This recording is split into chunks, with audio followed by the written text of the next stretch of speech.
Divine Source, Great Spirit, we call on you this day, grateful to be in the healing grace of your light. Thank you for inviting those you would help with this message to be with us. And we look forward to seeing what you will have to share this day. Direct our words, our thoughts, our actions. Thank you. And so it is.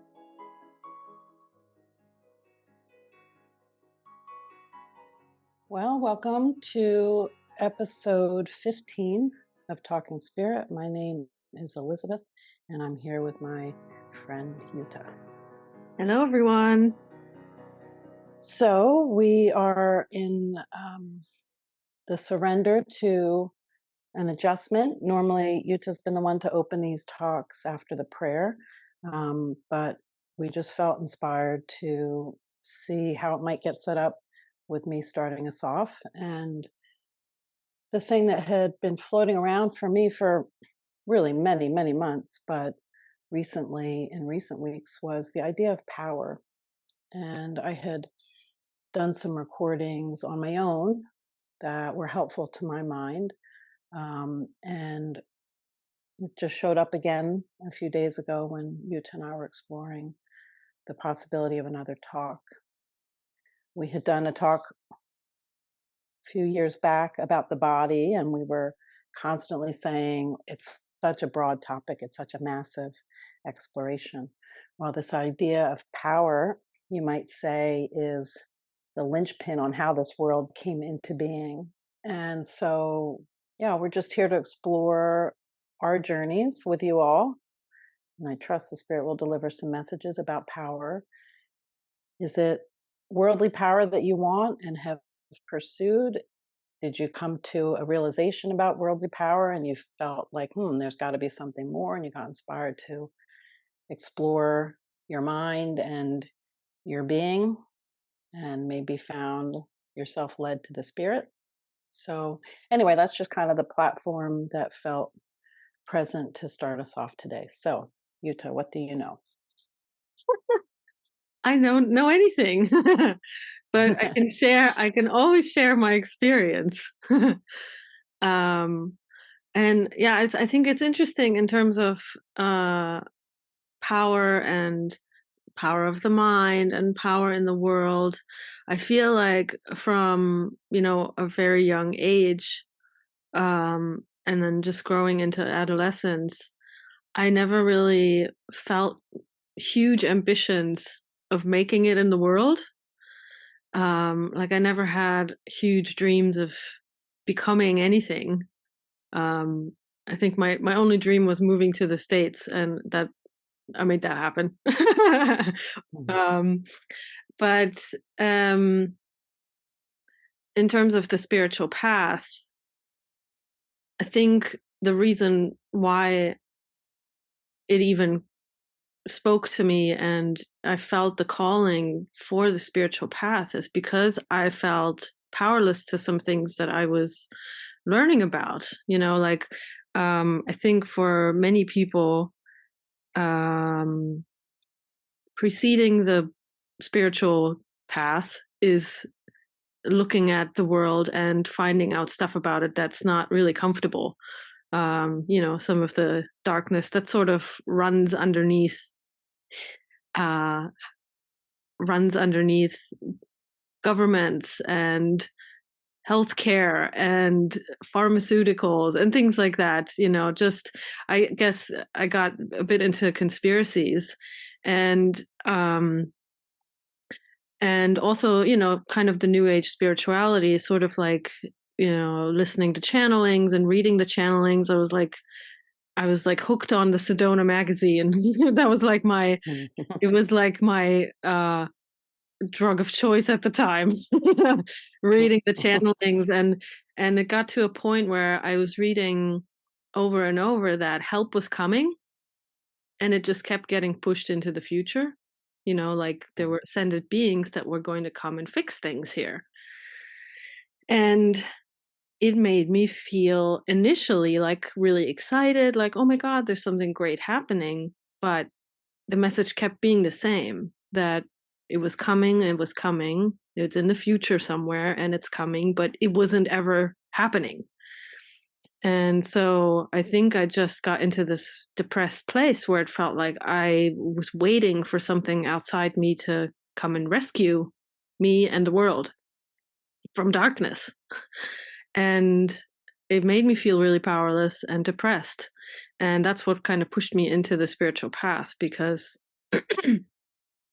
I immediately was kind of given the Course in Miracles, and I loved it right away because it was teaching me that actually I had the power in my mind to change, and not to change the world in any way, but to change my mind and my thinking, and transmuting beliefs that were keeping me powerless. So, yeah, so that's kind of my way into, where am I placing my power? Initially, it was definitely outside of me, and it wasn't feeling really good. So stepping into my spiritual path has been that kind of taking my own power back in the truest sense, that um whatever is upsetting me in the world is actually something that I can deal with in my own mind. And even though nothing changes outside, I can't change politics, I can't change, you know, uh, what's happening out there. But the way I feel inside now is so much different, and I feel settled knowing that the power is in me. So, yeah, that's where my thoughts go initially with that idea. Yeah, beautiful. It you hit the big word for so many of us is powerlessness. And you said childhood, something about childhood, and I just flashed on to times as a kid having to sit at the table and being told I had to finish my broccoli or eat something. And I grew up in a family where there was a lot of alcoholism and a lot of control issues. And it just seemed like a constant somebody trying to control somebody else's behavior, which is like impossible, but that's like the dynamic in those kinds of families. And so I got programmed very deeply, as we all do in the world. Doesn't matter the conditions you seem to grow up in, but there is this programming of trying to exert power and have power over the body, power over the boyfriend, power over the dog, power over what we eat, power over the weather, all of it. It's like that's where the mind is trained to go here. And so, for me, I've had lots of people cross my path who, because I have like an understanding of the map of dysfunction of alcoholism and addiction, I've had a lot of people who had 12-step kind of recovery program stories and histories. And that's like the basis of getting onto the spiritual path is admitting powerlessness. And the world says, "Oh, no, no, no, no, no, no, mm-mm. You're very powerful." And here's how you get it. You get it with education, and you get it with money, and you get it with exercise, and you get it with beauty, and you get it with, artistic, creativity, whatever. And it's like those are all external means of trying to fix the problem in our own minds.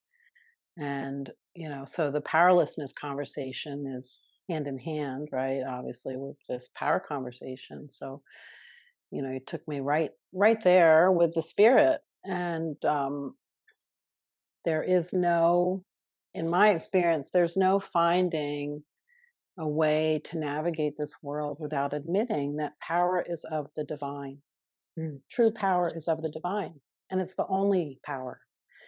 If you really want to find peace of mind, wake up and fulfill your purpose. Everything else is going to be worldly power. And I still seek it in lots of ways. I still forget at times that I'm a spiritual being, and of the divine. But the spirit always comes in very swiftly to tell me, mm-mm, None of that's going to get you where you think you want to go. So we become invited to know that spirit's in charge and to seek that alignment, seek the one that knows the greater good and that has the true power. And that has been my resting place, as you said. In some way it's more restful, I think you said, Mm. to realize that, my divine alignment and the power of my mind and the power of my connection with the divine is the answer to what I really have in my heart, that I really, really want more than anything else. So it's fantastic what you had to say. Yeah, and it's funny, right? Like as I look back on my own path and initially stepping on it and learning some stuff. Like learning some knowledge, it seems like. I was reading and reading and reading and things were clicking and like it's like everything started to make sense. And at the same time, I really hadn't made new experience to really let those teachings become embodied.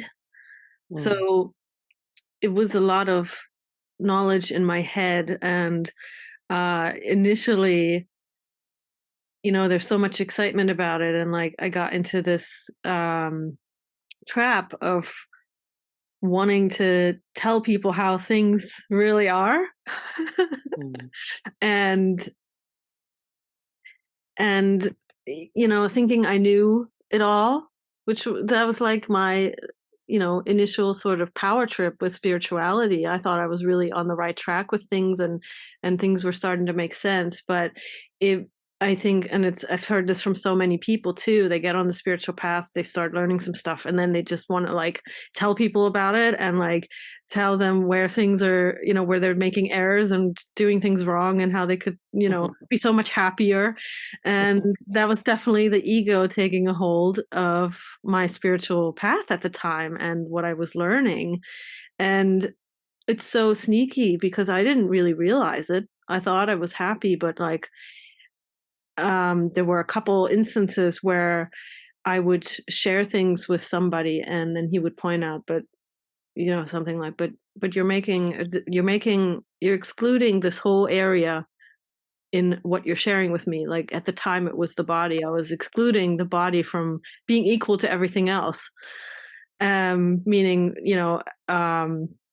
I didn't, I didn't need to do certain things with the body anymore, like, physical intimacy and stuff like that. I was over it. I was beyond that because the body mm, wasn't real. mm, And the person that I was talking to about it, he pointed it out to me, and it really like shattered my whole existence at the time when I could really see what he was saying, that there was something that I was completely overlooking because I I was arrogant in, thinking I knew what my path was about, what the Course of Miracles was about. mhm, But I was in the very beginning still. I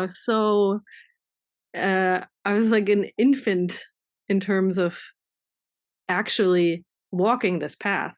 So it was very humbling, and I think those kind of humbling experiences are really, really helpful um, in kind of like what you said. Like there come these times where you think you know what's going on, and you have to either realize it in your own mind or have somebody kind of poke at it and burst that little bubble to see that um, you're taking over, like your small personality mind is taking over in some way and wanting to usurp the power that it really doesn't have. Like you said, it's that constant going back to the spirit and asking to be shown. um, I needed those experiences to show me that I'd forgotten where actually I needed to look and where my attention needed to go, because it wasn't at that time about telling anybody what they needed to do, because I wasn't even doing it. Really. Mm. So, yeah, those humbling experiences are really awful, but they're really good at the same time. I'm really grateful. Yeah, I mean, we don't generally get the wake up call because we're lily white and walking on water, right? And, we take our messy minds and our mental and emotional garbage onto the path. And the Mm, spirit knows that. And, we talk every time we have a conversation, we talk about purification, mhm, because we have a lot of programming and a lot of old ideas and a lot of sourcing from the past and a lot of twisted ideas about ourselves and the world and our fellows. And so, it's kind of natural that we would be trying to control our beliefs about the world and beliefs about ourselves as bodies and all the rest and try to lock it down and make it work on the so-called spiritual path and have a new persona, a new like, mm. oh, aren't I great? And so we as we get further along the path, we look back and we chuckle at ourselves and all that. But at the time, it's horribly painful generally, and but it just seems to be to a certain extent, part of the process of really getting a hard look at ourselves. The spiritual path, nowadays, it's like out there everywhere. I like get a cosmetic delivery and it talks about truth and power on the box. Like, these concepts, people now want to use them for their marketing, right? So it's like people are getting the wake up, which is great, but hoping to translate the spiritual, you know, materialism into the bottom line, right? And so there's just a lot of investment of the world's thinking that comes along onto the spiritual path, and we just have to be, looking with spirit at ourselves. And again, it's a tough, hard look in the mirror that we were talking before this. One of the things that had been showing up for me, over these last few months was when I had done this Peruvian shamanism training, I was telling you to that I got the catalog. It was for a retreat center that I had gone to for many years, done lots of different spiritual programs. Well, it was the first time that this training was being offered, and I had seen it, and it stopped me in my tracks.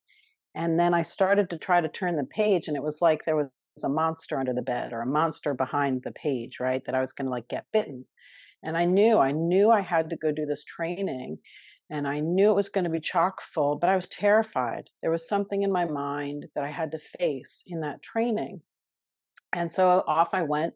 And that first, it was like we'd go for a week and do all this personal work and learn different techniques within that cosmology for healing. And Spirit was regularly showing me people that were there, as we all were, myself included, but people that seemed to be outside of myself that were there maybe because they wanted the power of saying, I'm a shaman, or they thought it would be powerful because they were a massage person. It would give them more creds, with their clients, or maybe, somebody else was there because they thought, oh, I'm a young, man looking for a hot chick who's spiritual, and maybe I'll get my kicks and my fill of power there, right? Spirit had me regularly seeing that just because I was doing this new layer within my mind of my spiritual healing, that I had to keep awake and aware to where I might just be swapping stories or swapping personas or swapping hopes and fantasies about what I might get out of the experience. And we were talking before this talk. The spiritual path is a death path in a way. We're dying to who we've believed ourselves to be as a body and a personality. That's pretty fierce. Most people that were at that training, it was like 120 of us. I have to say, over half of them were there because they thought it was cool. That's not a judgment. That's what Yeah. Spirit was showing me. That was just Spirit saying, a lot of people think they're going to get something out of this. And I right away was in the death spiral, being ripped apart inside out, not because spirit is fierce like that. I mean, spirit is fierce, but not because the spirit would do that to anybody, but because I had so many attachments and old ideas and old ways of being that I had to be stripped of. Very Yeah. painful, you know, to get into a channel of true power. It is a roto-rooter extraordinaire Mhm. of the psyche, of the emotions, of the mind. It's like nothing else. Mhm. Yeah, so it's really, yeah, it's a deep commitment to be on this path and really let it kill you in a lot of ways. And that's not popular. It's not pretty. Doesn't look on good on social media. um, but yeah, I think it really is a deep prayer to see what what am I doing this for? And um I know for me there's definitely been times, especially more since I left the spiritual community where I was at, where I had gotten a little bit trapped in like, oh, do I need some credentials? Do I need to do some training so that I can put some letters behind my name or in front of it, so that I could fulfill my purpose? Mhm. And it's always a really tricky thing to get stuck in for myself. Because on the one hand, it's like, oh, I could learn something new, right? Oh, this could help me, in my counseling with others. But I think this every time the spirit is leading me back to no, it's actually with me, it's within, and the way it comes through you is is helpful, and those credentials aren't going to do you any good. Just because it might look good on a website or whatever, you don't need that. And it's in a way like it's almost like free fall. It's a free fall kind of feeling because there's nothing I can hold on to except the spirit in those moments. It's a really deep trust that I have to get into. So yeah, I've seen that in myself too. That thinking that I need some kind of credential so that I can fulfill my function, and it's not a good experience. It doesn't feel good when my mind wants to go in that space, or because it's like I'm losing trust, I'm losing faith because I'm still in this kind of process of having my own business, which is not at all something I ever thought I wanted to do. And in a way, I still don't want to. And we've talked about this too, because you're sort of in a similar place where you have amazing gifts that you could share with people and make a ton of money. But there's still a deep prayer around that whole idea. Mm. And but like I have to surrender even to the guidance that I'm to start my own business and to let the work that I do with people, the counseling that I do with people, to let that support my life. And it's a weird path. It's not what I really thought I would be doing. And there's a lot of stuff that's comes up around it that's up for healing. And usually it goes to, what does it look like from the outside? Oh, you shouldn't be charging for this. This work should be free. Mm. Mm. There's so much in it. Mm. But I'm not like, I know in my heart that actually that guidance didn't come from me. And that's what I always have to fall back into with that. Yeah, I mean, it's such a mind bender. The path, Yeah. is it's such a mind bender. And, I was just hearing paradigm shift in my mind, it's like that's a message that Spirit's been delivering for the last, 25, 30 years of my life. It's like everything that we're called to in terms of that divine alignment is a massive reorientation of everything that we've been led to believe about ourselves and the world. And as you were talking, the gentleman that was guided to start the community that Yuta lived in and is still a minister for, he was the first person I heard say what I had heard, which was to get rid of the resume. And it was Mm. years before I had learned of David Hoffmeister. And I remember how many times I sat there with my resume and I sat there with my computer hearing the guidance to get rid of it. you know and I eventually did, but I can't tell you how many times I either mentally recreated it in my mind or did as you did, which was thinking, oh, the spirit and the power of the spirit through me isn't enough. Yeah. Because that's what we're ultimately saying, right? Yes.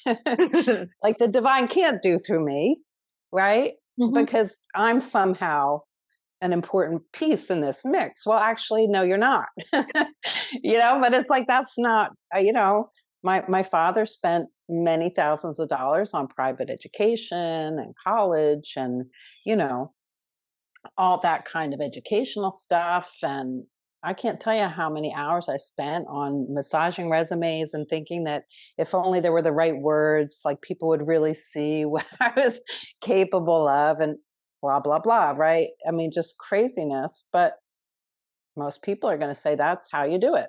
Mm. That's how you do it. You get educated, you get a resume, you work some stuff, you get some experience, you climb a ladder, and then, right?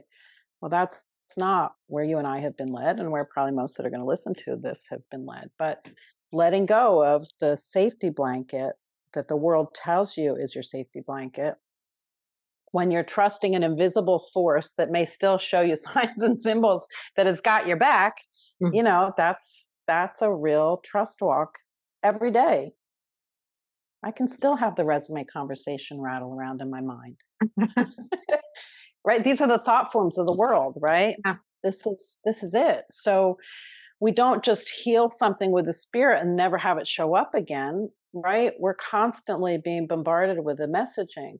But what do we know to do with the messaging at this point might be the defining piece of this story, right? It's like, oh, I know most of the time now to go, spirit.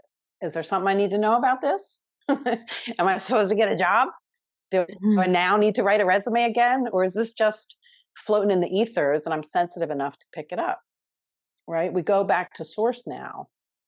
Whereas in the past, we might have been trying to manage things, and play out the old way of thinking, right? Mhm. It's a doozy. Yeah, there's so much prayer needed. It's so much prayer needed Totally. on this whole thing because it's like you're constantly walking on this tightrope and, like on the razor's edge. And there's always two thought systems that you could be choosing. It's either the ego or the spirit. And the ego can make use of this whole path in the way that it's supportive to itself. The ego can hijack our spiritual journey so easily. It's ridiculous how easily it can do it without you even noticing. I've seen it for myself so many times. And, like spiritual community was such a good experience because just because you're in a spiritual community where everybody has this common sort of understanding that we're all here to hear the spirit, it doesn't mean that the ego doesn't get in there as well, because it does. And like looking back, there wasn't always clarity in my mind to see that the ego was operating in my mind when I was interacting with people in the community and stuff. And, just reflecting over the years on certain situations in that community life, I can just see now where the ego was operating and where it was getting satisfaction out of being in charge. And for me, I thought I was doing the spirit's work. It can be really, really tricky, this kind of stuff.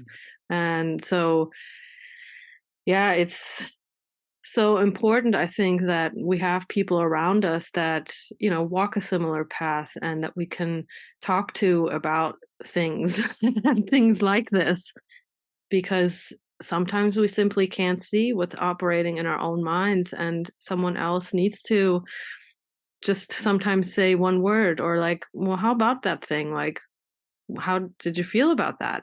Was that really right? And I think it always just comes back to this deep honesty. I think we talked about it in our last talk as well. Coming back to this honesty of what's really operating now, and who's talking, who's thinking, and what is this all for? So yeah, it is constant prayer work and this shedding of ideas and beliefs that we've taken on from society, from our parents, from whatever. And like, you had the leaf symbol coming in before this call, and I love that because yeah, the leaves do need to fall in autumn so that there can be new life in the coming spring season. And yeah, I think there's many autumn seasons that we have to go through so that these Mm. things can fall and can be let go uh, for more life to spring forth through us. Yeah, I mean, we just don't know what we don't know Yeah. about ourselves and about our unconscious thinking and programming, and that's why the idea of the unexamined life, it's not worth living. It's true because we're just asleep if we're just running the programs and just little automatons in our day-to-day life.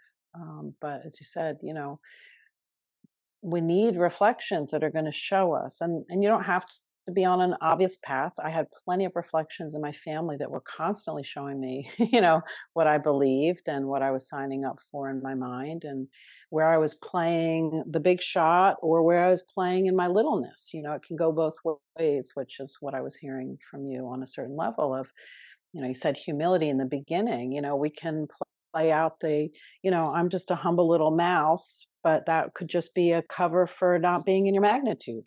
I've played that out over and over again. The spirit knows how to use me very dynamically, only because I've been desperate enough to keep asking over and over again, please take me, take this, use it, because it Mhm. feels like hell when I'm running my show. There's no virtue in it. There's none. It's purely, I don't like pain.